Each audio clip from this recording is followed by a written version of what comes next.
Максим Гарэцкі. Дзве душы. Раздзел 3. Блізка 2 месяцы прайшло ў Маскве у лазарэце, у прыкрым чаканні, калі пашлюць лячыцца на Каўказ. Афіцеры безмальна ўсе мелі радню ў горадзе, безмальна ўсе былі болей-меней здаровыя. Яго такога, як бы вольнаапрадзяляючымся зараз, пагналі на фронт. Блізка, што не жылі ў лазарэце. Прыходзілі толькі абедаць, вячэраць і зрэдку падрання на начлег. Калі ён, устаўшы, пазіраў в акно на пустую вуліцу, на дворніка у белым хвартуку з мятлой у руках і на рэдкіх, марудна паўзучых дамоў змораных начавых вознікаў. І гэтая адзінота была яму даспадобы.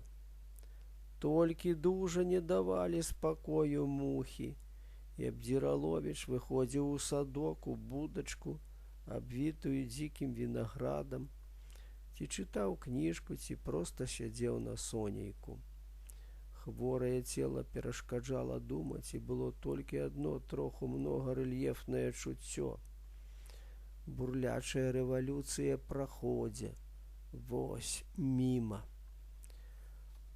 А ўжо значна ачуняў, ужо не мучыўся на жывот, не млеў, і было досыць добра. Ужо іншы раз увечары ішоў слухаць музыку ці сядзеў у скверы, хадзіў сярод людзей і ўсё ўцяшаўся з свае вольнасці і незалежнасці. А час ішоў, і робілась не дужа цёпла, нават у горад убіваліся гукі і фарбы недалёчкай восені. Паменшала мух, але ж кусаліся яны вельмі балюча і ліплі, як смала.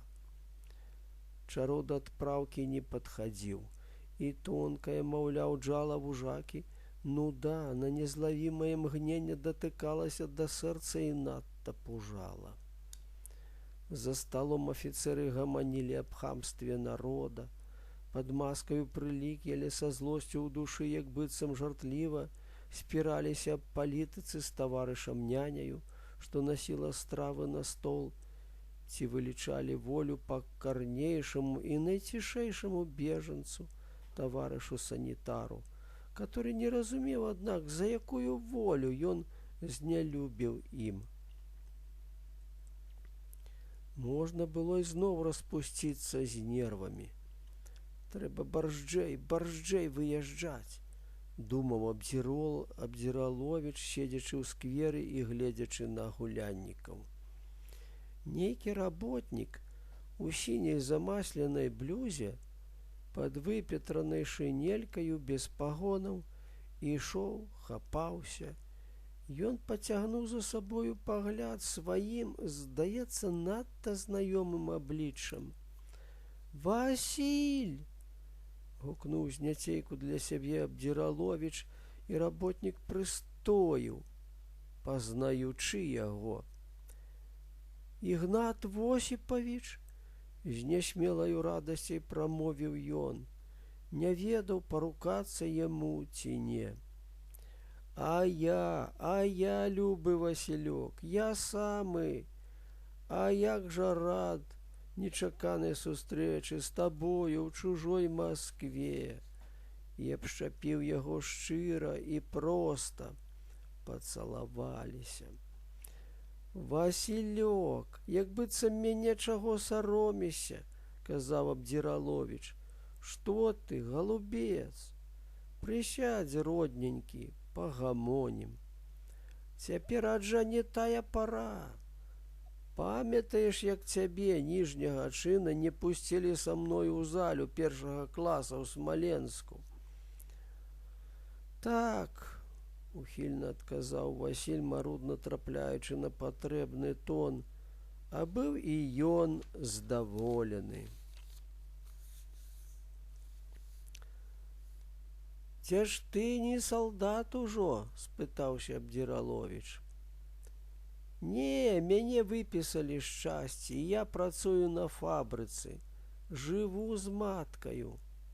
«Што, і мамка тут?» крыкнуў той, не ведаў, як сказаць аб ёй, а казаць, як калісь, маланка, саромеўся. А як бы добра з ёю пабачыцца. А што, здарова, тупаець, як тады? Ат, якое там здароўе, Ігнат Восіпавіч, а злашча пры гэткай дараговлі, каб хаця страваванне лепшае. Яны троху памаўчалі. Калі не пагрэбуеце, невясёла і нясмела усміхаўшыся, сказаў Васіль. Пойдзем, старая будзе надта ж рада, успамінае вас штодзённа. Адрас вельмі старалася даведацца. Клапаціла, ці не забіты вы. А я няўстыдны і не пісаў ніколі сваёй мамцы. Пойдзем, пойдзем. А як добра. Дай веры, Васіль, рад табе як роднаму брату. З бацькам я блізка, што нічога супольнага не маю. Ты, напэўна, ведаеш. І нікагенька ж няма ў мяне. Сустрачаўся, праўда, з рознымі людзьмі. Ат, успамінаць не хочацца. Вось і зноў адзін. Яны ўсталі і пайшлі на трамвай. Былі абодва радыя. У непарадку казалі адзін аднаму аб сваіх падзеях апошніх гадоў.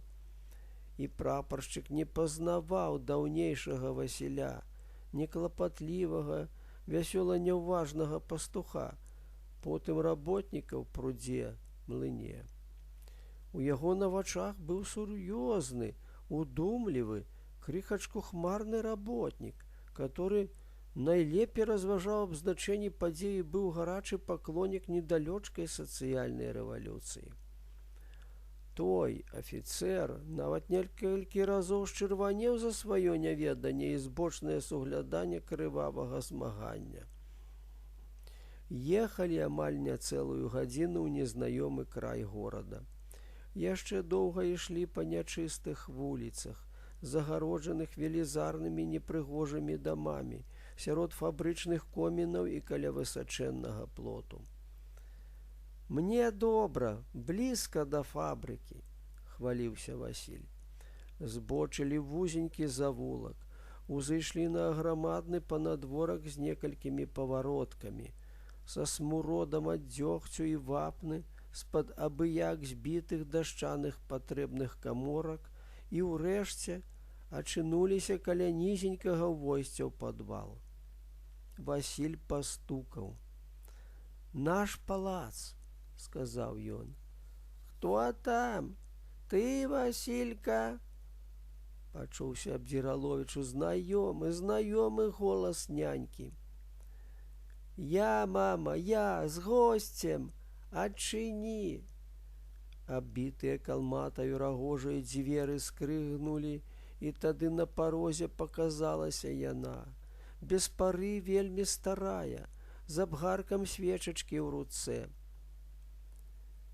Зробце ласку, пусціў Васіль гасця наперад. Нічога, смеленька, панок.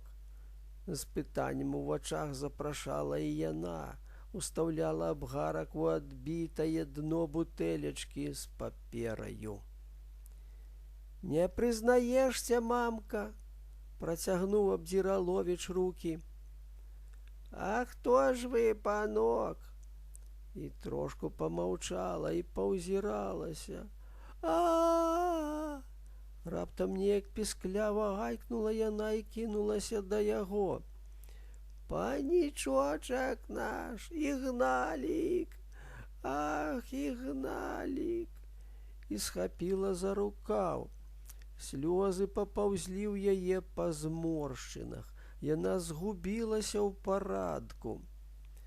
Здароў табе, мамка, паспеў ён прытуліць яе з прыкрай, аднак трывогай, каб яна не цмокнула ў руку, як гэта было зазвычайна ў іх у дварэ, і пацалаваўся з ёю. Ах, панічок, Ігналік, Даруйце ўжо мне, буду гукаць ігналікам, як маленькага. Воля цяпер, сарамліва дадала яна і зусім згубілася ў парадку, не ведала, як прыняць, куды пасадзіць яго. А як жа? Можаш, мамка, нават за вуха падраць і сказаць: «А, ты нягодны ігналік, не пісаў». Але дай веры, мамка, жыццё так выпадала, і адрасу не ведаў.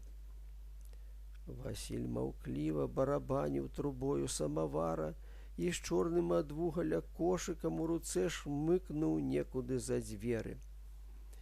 А я во гарую тутака, на крылліку, здаецца, вылецела б. Адыль усё мадзею з Васільком. Яна агледзелася. Ах, божухна, як жа гэта я?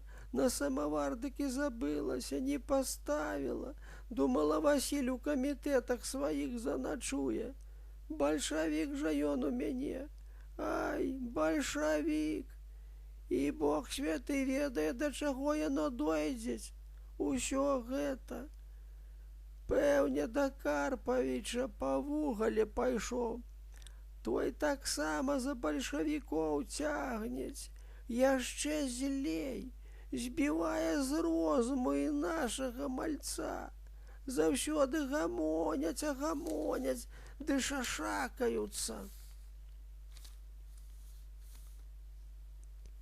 Пакой быў досыць вялікі, але гнёў сваімі гмурымі сцюдзёнымі сценамі і нізка навіслаю аблупленаю каменнаю столлю. За паркалёваю фіранкаю стаяў адзін ложак, ля печы другі. На стале ў сіняй паперцы ляжаў селядзец. На паліцы, каля высокага, за кратаю, в акна ляжала некалькі нумароў газеты, брашур і тоўстая кніжка ў добрай вокладцы. Нахіліўшы галаву, Абдзіраловіч прачытаў цісненне. «Капітал». «Няўжо Васіль чытае Маркса?» – падумаў ён пра сябе. Тым часам прыйшоў і ён з вугаллем. Старая забегала з селядцом і ўсё пыталася. «А вох ці, божачка наш, бацюхна!» – казала яна. «Каторы год свет увесь круціцца. Воля прыйшла, а ўсё канца няма. Карпавіч наш яшчэ злейшы цяперацька, толькі і ведае хлопца баламуціць. Ай, каб не дарагоўля, памякчэў бы народ». Калі елі селядца і пілі гарбату з брушнічным экстрактам, у дзверы нехта пастукаўся. «Васілёк! А, Васілёк!» – пачуўся грубы, але прыемны мужчынскі голас. «Адчыні, браток, іду на гасця вашага падзівіцца». «А каб яго качкі знайшоў калі час!» – нездаволена шапарнула старая. «Завядзе цяпер сваю дуду!» Увайшоў нізенькі, сівымі кучаравымі валасамі дзядок у шырокім пельчаку зверху палатнянай вышыванай кашулі у апорках. Цырымонна пакланіўся і працягнуў Абдзіраловіча руку. «Іван Карпавіч Гаршчок», – сказаўся ён. «Васілёў таварыш, работнік на метале». «Прапаршчык Абдзіраловіч», – адказаў той. Дзядок чуў сябе вольна і гаварыў з пэўнасцю і плаўнасцю. Падзякаваў гаспадыні за гарбату і зараз запытаўся ў афіцэра, разглядаючы на грудзях значок з вучылішча. «А якіх вы, так сказаць, паглядаў на палітыку ўжываеце?» «А вось пакуль што яшчэ самаазначаюся, а на фронце гэта мала карціла», – жартліва адказаў Абдзіраловіч. «Ігнат Восіпавіч бліжэй за ўсяго падходзіць, пэўне, да сацыялістаў-рэвалюцыянераў», дзялова заўважыў Васіль. Ці мала яму, галубчыку, і без таго клопату было, быццам заступалася старая. Зазнаў горада волі, можа, бачыў троху дабра, як дзіцёнкам у дварэ жыў. У навуку рана пайшоў, потым з татулькам нешта пасварыўся, потым вайна, як выхвараў, збялеў. Усё гэта недарэчы, щербануў гарбаты, перабунтаваў яе гутарку Карпавіч і дастаў пушачку з махоркаю. Дазваляеш, цётка? Звярнуўся да яе і потым ветліва падставіў афіцэру. Не пагрэбуйце, што душа мае, тым і прымае. Яно добра, казаў ён далей. Значыцца, калі чалавек гора зазнаў, барзджэй працоўнага чалавека абстоіць. Толькі з самаазначэннем бавіцца не выпадае, каб нойды не спазніцца, зірнуў ён на Васіля. Мне малец казаў троху чаго аб вас, аб бацьку вашым казаў. Значыцца, вы за народ, калі з ім за нашага брата пасварыліся. Ну, скажыце мне па шчырасці, каб давялося нам з панамі падужацца, на чый бок станеце вы? З кім яшчэ дужацца хочаце? А не мае стары лепшай гутаркі, замінала матка. Ці мальска крыві хрысціянскай пралілося? Бывала толькі, ай, каб зямелькі, ай, каб зямелькі, а цяпер і зямля будзе, дык яшчэ мала здаецца, немаведама чаго хочацца. О не, цётачка, гэта пахнет старыною.